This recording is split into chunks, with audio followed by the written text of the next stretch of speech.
If someone else comes on, we can just add them in. Let me make sure. Okay, so let's go through and introduce ourselves and what we did on the film, Indigo Valley. I'm Jaclyn. I directed it, wrote it, and I'm also in it. I guess Irene, and then Courtney, Selinda, yeah. Irene, and I did the cinematography for the film. I'm Courtney. I'm one of the producers.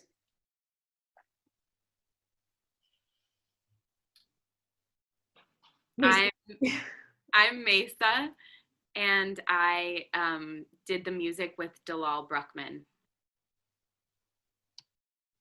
Hi, I'm Selinda. I'm the editor for the film and also the associate producer for the film as well. Okay, I guess I'm just gonna ask like 3 or 4 general questions to all of you, and you can answer however you want. How did you girls, originally become involved in this movie, and how long was your commitment? That makes sense. So, can you say the question one more time? Yeah. How did you become involved in the movie, and how long was your? I mean, I know we're like all kind of still working on it because it just came out, but in terms of your physical job, how long was that for you? Irene? Well, I guess like since 2016 when you started talking about it. The short that we shot in Iceland in 2017. And then the development of the feature all through 2018 when we shot it in the summer. And then the coloring, I guess that was my part in post last year.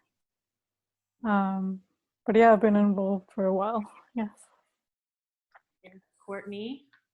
Well, I started getting involved when you and I sat down together at Cannes, and you were showing me a pitch for the Cannes. I can't remember what the pitch was for, but it was the Land of Fire and Ice. Oh, yeah, it had like a different thing. Yeah. And I was like, why don't we just make the movie? And then we decided to go make the short, and then you'd already been working with Irene, and then we settled on the short film, which we raised the money for Iceland, which is my first trip to Iceland, which is really cool, and I can't wait to go back. And then we decided to turn it into a feature. So I've been involved since the conception, really. Throughout the production, I wasn't as involved. Mikhail, who wasn't able to join us, handled a lot of the late stage pre-pro and then the actual production, which is very helpful. And I'm still involved in sort of being a support figure and still caring about the vision. And still loving you guys. And Courtney was also instrumental in the fundraising. We did a large Kickstarter campaign that was stressful, and she was really a rock at getting us through that too. So, okay. It's a lot of funny videos of Jaclyn and I trying to get people interested in giving us money. That I've rediscovered on my Facebook. That the wind's like blowing our hair like everywhere. It's really funny. Okay, Maesa. Amazing. I believe I was involved since the beginning, right before the short as well. I read the script and loved it. And we had gotten to collaborate on a couple of your other shorts, Delta Girl. And I loved it. And I made this song called Deepening the Blaze inspired by the short. And then after that, you connected me and the music vision with Dalal, and we got to, it expanded, and we worked on the music, all throughout the process. And we also got to visit the set too, and I'm a tiny little extra in one moment. And you guys have also done, we did a live concert of it, the music. Selinda also performed there, and we released the soundtrack in December. So It's been I think I'll come back to this. So, Yeah. Selinda. Well, Jaclyn and I, we worked together since our cycle film at AFI. And then we work on thesis film together. And I just feel like we really, really had a great chemistry working together. And, and I think Jaclyn is very open-minded and very open to ideas and suggestions. And she never take anything personally. Because I know for Indigo Valley, she's the lead in the movie. And but she's just, we really had a great time working together. And then she said, I really want to support female filmmakers, and I have this feature right after we graduate. Would you like to collaborate together? And I read a script. I was like, this is so great, such a great story. Why not? So we continue working on this together, and I think we worked together for 400 hours in total. And Jaclyn was traveling around, and it like never ended, because also I was shooting the rehearsal, and then I came back, and then I like went back. So it like we worked for like, I guess like 7 or 8 months. And yeah. And then eventually we're like, we really have to lock this because this is Christmas. And then we locked it right before the Christmas. So yeah, it was great.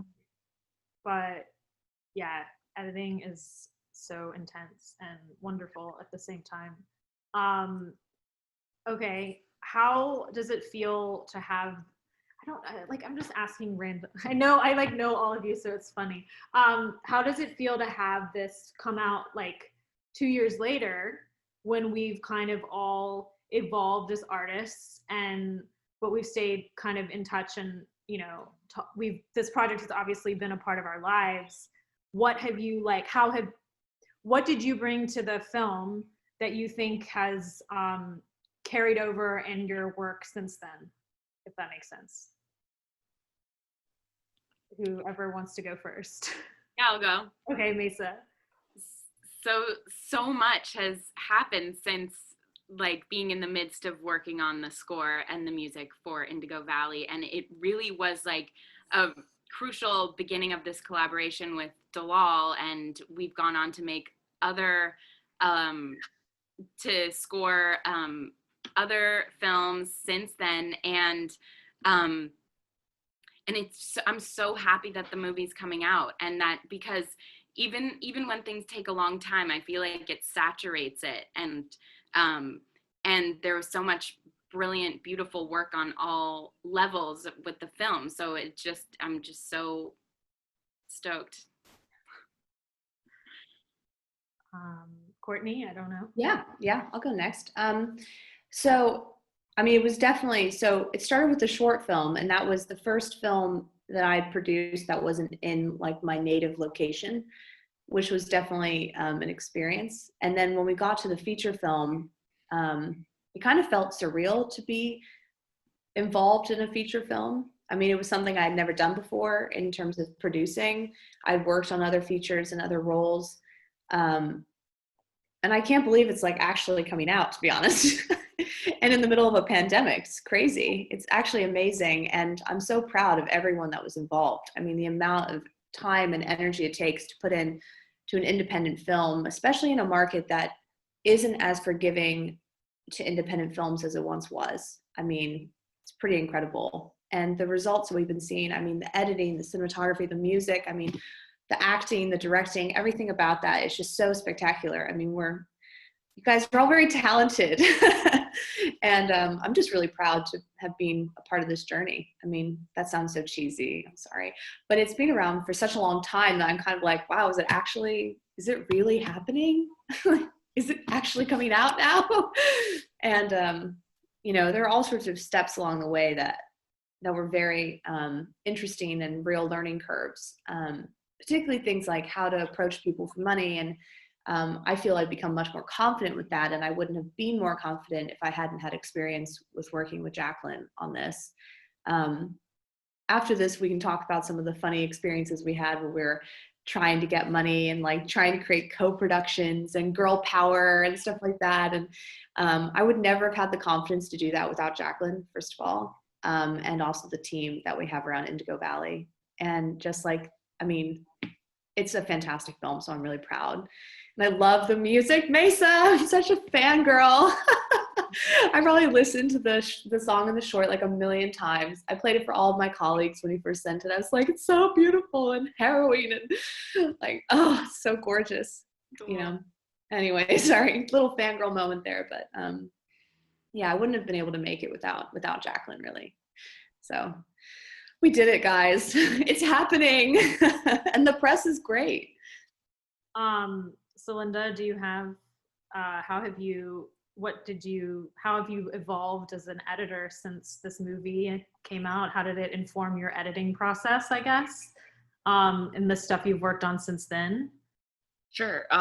Well, firstly, very, very honored. My first feature, and Jaclyn approached me and work with this together. And like Courtney said, this is such a great project, and everyone on board is just so talented.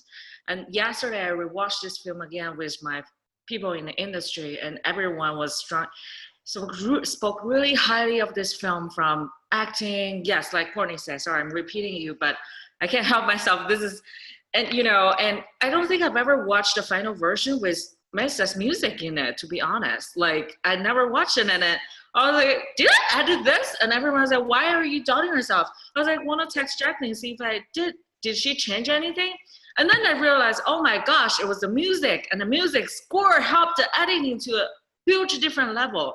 So thank you so much for Maesa for that. I just want to say you did a really beautiful job. And Irene, your cinematography is just, I don't know what to say. It's just really, really great. And of course, everyone else, you know, the production value, and Jaclyn, and it's just amazing to be on this project. I mean, especially, I think the most challenging part for the editing is how to differentiate dream, hallucination, fantasy, flashback, and, you know, all those things. It was a really big challenge. But then, you know, we did it, Jaclyn. We did it. We went through a few different ways of doing it. Because remember, we had one version that was like told in chronological order, and then we like scrapped that and put it back into the way it was and made it sort of more artistic and unorthodox. I'll let Irene answer, and then Irene, how has your cinematography evolved since this project, and what do you think about now looking back on it 2 years later? I mean, I think this project, I mean, like, first of all, I love like hearing all the stories, like the parallel stories that you experienced on this project. But yeah, I think the Indigo Valley just taught me so much, like even from the short and then the feature as a first feature, just the whole process, like from pre-production, like working on the script, shot listing, references, aesthetics, and then yeah, the pre-production. I think it was a school in a way, and it was just such a good experience. And I'm proud of the look, and I think Selinda just like took, and you guys like made the best out of it. It was like, hard. with the rhythm. I'll say something. Oh, sorry. Go ahead. Sorry. I think, and I think what's cool is like we've all continued working together in some capacity. And you never know, like, when you work with, I guess it wasn't the first time I'd worked with any of you, but still it could have gone the other way, you know, in terms of just, but that's really special to me that we've all stayed in touch and are working on projects that we've brought each other or whatever. Well, I want to talk a little bit about the things. It sounds like it was a lot of firsts. Like, yeah. Feature, it was definitely the first time I was ever involved in scoring a feature full-length film. And I agree with Irene. It was a total school in so many things. So thanks for trusting us. And well, and I think that's something that's interesting. We were talking about, Irene and I did a little Q&A earlier, and we were saying like the average age of the crew was like 25. It was super young, you know? And like, that's really interesting. 25 or 20 to 27 or something like that. It wasn't, you know, just like a bunch of old white dudes getting together to make a movie. Right. So that's kind of like refreshing. And I hope that that like reflects this, like all these kind of fresh perspectives. But I wanted to bring up a little bit about some of because I actually had we have a bunch of reviews and stuff coming out, and I had 2 calls like last week with different publications that are prolific, and they both mentioned both the music and the editing. And you guys keep getting highlighted. And I think that that's so cool because a lot of the times those things are never mentioned by reviewers or writers. And I think like the 3 of us over here, Courtney, me, and Irene, were involved in like the physical production of it, but also how the post-production of it can really elevate the project. And I think you 2 are like a great example of your work elevated this movie. How does that kind of, are you surprised by like the highlight, I guess, of your work from outsiders? Maesa and Selinda? Yeah, I'm so honored, and I also would like to commend that editing switchover moment in the post-production, like when the story was going in one way, and then that second edit or whatever number it was just switched it so much and gave it so much mystery and intrigue.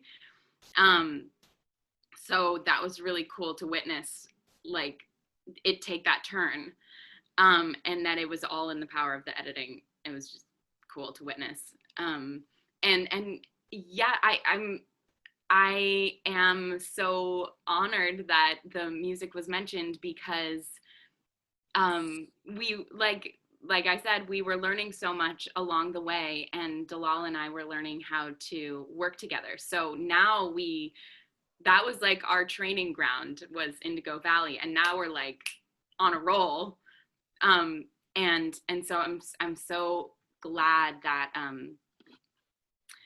that it works. And you guys also were nominated for 2 awards, like back in December, Hollywood Music Awards. Yes, Hollywood Music in Media. Yeah. Awards. Yeah. And it's so great to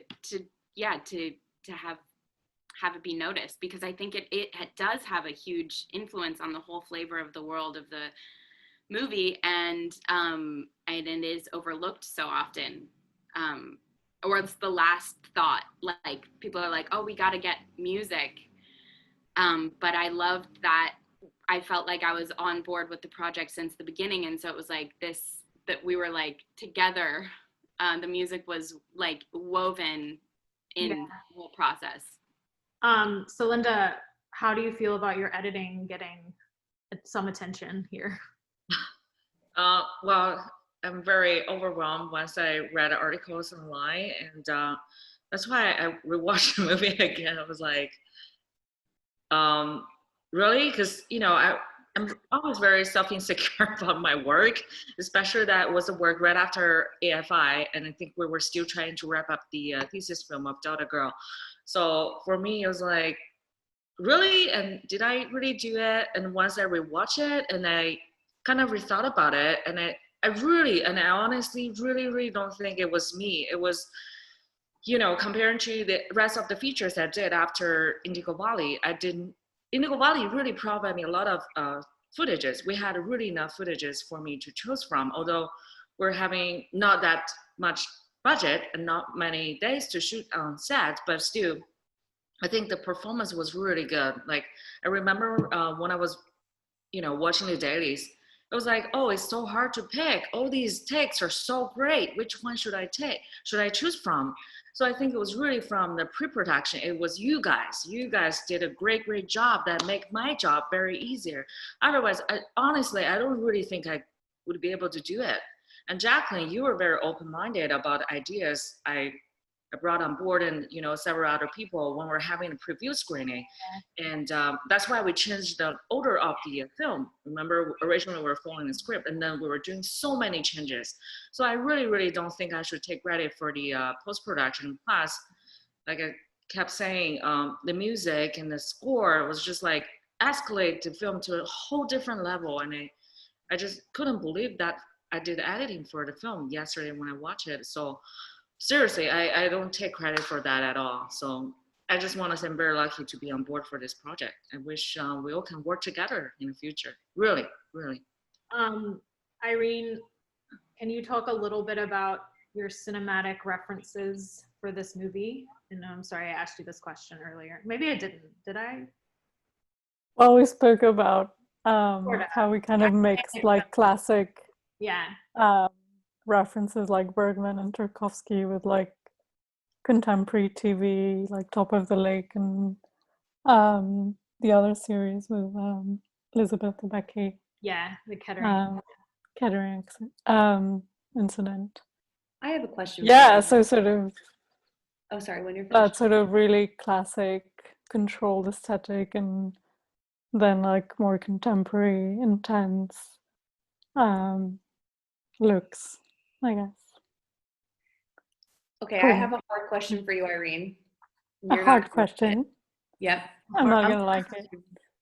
What is your favorite scene that you shot in the film? And what is the scene that you wish you could redo? Oh, I have answers. Favorite scene? I'm So asking all hard of because there's. All of I us. think I would redo a scene with Atle, like because it was quite dark. That I would redo. Redo it? Sorry? You would redo it, or you wanted more of it? Redo it. Oh, okay. Yeah. But for my part, like the lighting. But otherwise, I don't know, the scenes in the desert, like the scene with Brandon, like it's quite like strange, and the light is like yellow and surreal. Which scene with at night? Where he like where we're having a discussion? Yeah, your monologue. Not a discussion, sorry, the monologue. Yeah, that's a good one. But yeah, I love a lot of the scenes. I think the question should be, what is your favorite part of the scene in the film? Because Irene and I obviously would want to reshoot things, but like Maesa and Selinda shouldn't want to reshoot things. I would reshoot the whole movie. With a bigger budget. Yeah. No, I don't think it needs to be reshot. I think it's brilliant the way it is, and I think it really works. My favorite scene is obviously the end, and the way that, the sandwich scene at the beginning and the end, and it's just so intense, and the lighting and the cinema is so like visceral and like dark, and yet so engaging, and I just think it's so impactful. So that's probably my favorite, and everything in that moment all comes together. The filming, the editing, the music, the acting, everything is like, you feel it not only here, but also in your gut, it's like you get a real reaction from that. So that's my favorite. So. Maesa and Selinda, what's your favorite scene? What was your favorite scene to score, and what was your favorite scene to edit, maybe? Well, my favorite scene to edit, I think, was when Jaclyn, you're walking into the bar, and then Brandon was looking at you, and you have this breakdown, panic attack, hallucination. And you're looking at a mirror, and you have this another alter ego, Jaclyn, and then we're like, this is so crazy. How are we gonna do this? And then I think the key is to always be authentic to the role. And I was thinking, because I used to have panic attack when I was flying. I have a flight attack. So every time I fly, I'm always having anxiety and panic attack. So I think I brought a lot of my personal experience and how I feel when I have panic attack into the film. That, the sound, and we have the pink noise, and we have like, vertigo, or we have like a hallucination, all those things. And we, like I said, we have enough footages, so we put those elements into it, and plus music, and I think we did well, and I think, and when I watched it yesterday, I felt like that was really cool scene together, and it's very experimental as well at the same time. So it's very, yeah. Yeah. I was just, it's coming back to me now because there's like elements of like the world when it's the beginning, and we have all these like kind of like dreamy, haunting, spacious, deserty feeling, to me at least, soundscapes. And then, but then getting into the relationship between your character and your sister, the sister relationship, made all these songs, and like was a whole other avenue that I got to go down. And like At the Edge is this song that happens when it's like around the sister's left, and it's the pain and everything. So that was like a whole other level of a relationship to get to dive into. Last question. Why should people watch this movie? I think it takes you into like a spiral, a tunnel. It just drags you into Isabella's world, and you'll come out changed. So you should watch it. I have to say, everyone should watch it. I think it's very like aesthetic. It's like character driven, but it has like a lot of aesthetic, which is like why I think, you know, we're talking about the music and the editing and the colors and like the landscape. And I think that's cool, and it's short. So you're not giving up 2 hours of your life. That's why I think people should watch it. Courtney? I think people should watch it because not only is it a passion project that we've worked on for so long, one that we all care about, but I also think because it's trying something different. I mean, it's got a mixed medium in terms of approach of the visuals. The way that it's edited is really unique. I mean, if you're looking at it as a piece of cinema, I mean, something that should be watched because it's very different. But I also think the story is compelling, and there's something interesting about each character that you want to learn more about. And I think that that's sort of what makes the story special. And there's a reason why Irene and I have lived with this project, Jaclyn. We've been in bed with Jaclyn on this project, you know, for a very long time. And there's a reason for that. And it's because there's something about Indigo Valley that you can't get rid of. You know, it's just there. You feel it. It's just there. Maesa, why should people watch that? Yeah, I agree with everything that's been said, and especially that it does, like, without you knowing, drag you into this really kind of like strange, mysterious, and beautiful, but like disturbing path, and again, and that it feels like what Courtney was saying, that it's unique. It's like it's a work of art. So it's a freaking work of art. So people should see it. Selinda?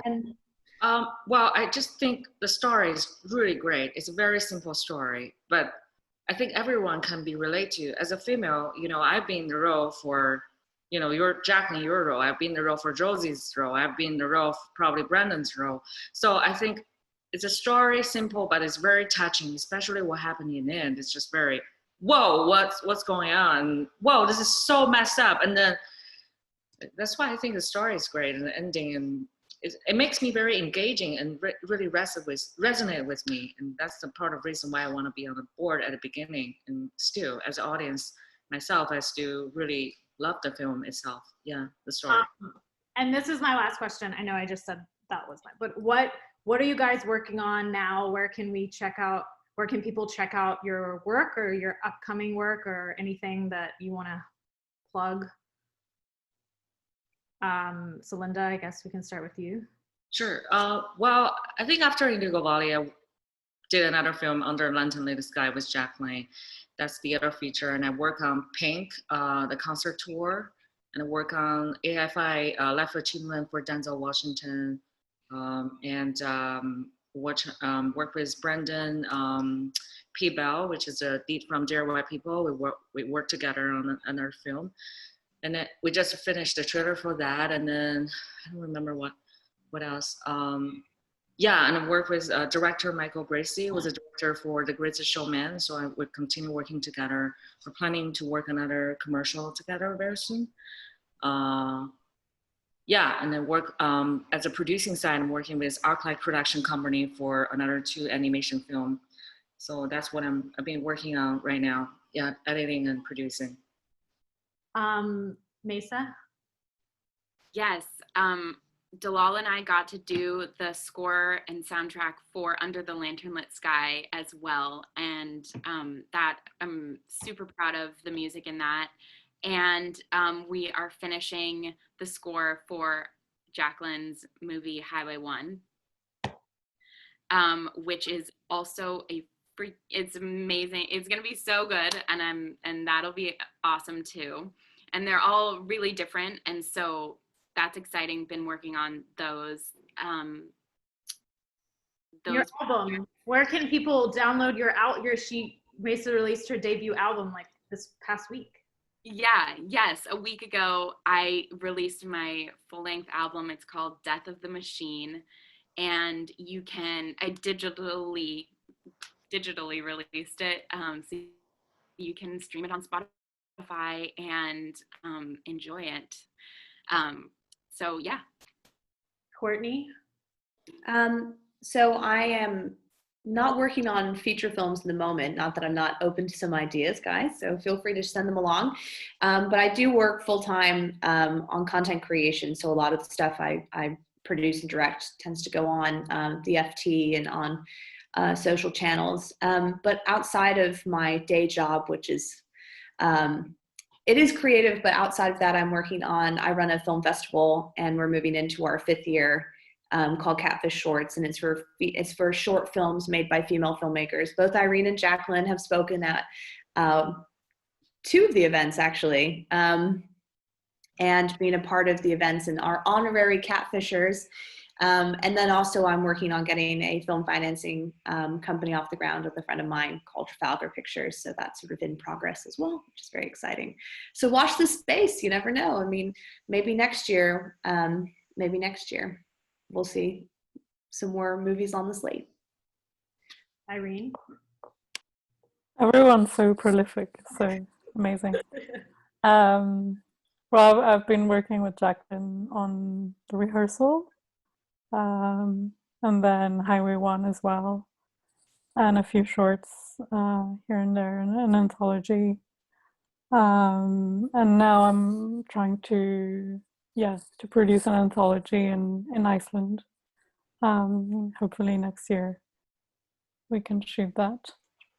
And yeah, my work you can see on Jaclyn's films and Instagram. My website's coming up soon. So, yeah. Okay, amazing. Well, I wanted to just say I'm going to put this online at like a little bit later. It'll be on the website for Indigo Valley and also on Facebook and Instagram, so you guys can post and share it. And thank you so much. I think we're doing this again tomorrow with some more people. And how about you, Jaclyn? What are you up to? I want to talk about what I'm working on. I'm sick of hearing about what I'm working on.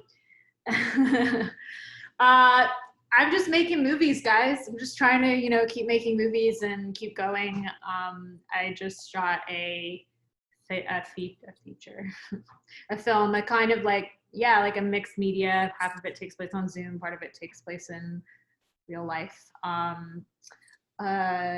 Sort of a dark psychological thriller. It's a little similar to this in that way. And then I have a second series of the rehearsal and possibly shooting a small movie at the end of October. So yeah, just keeping. I was in the movie that Maesa and Selinda worked on, Under the Lanternlit Sky, and I'm in Mank, David Fincher's new movie, but I don't know when any of this stuff is coming out.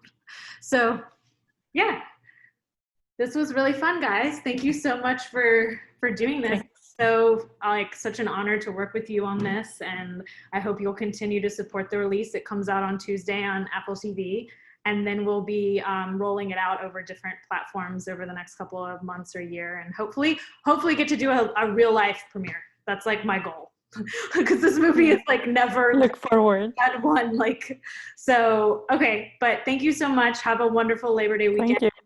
And I guess I'll see you tomorrow. See you tomorrow. Yeah. See you tomorrow. Bye.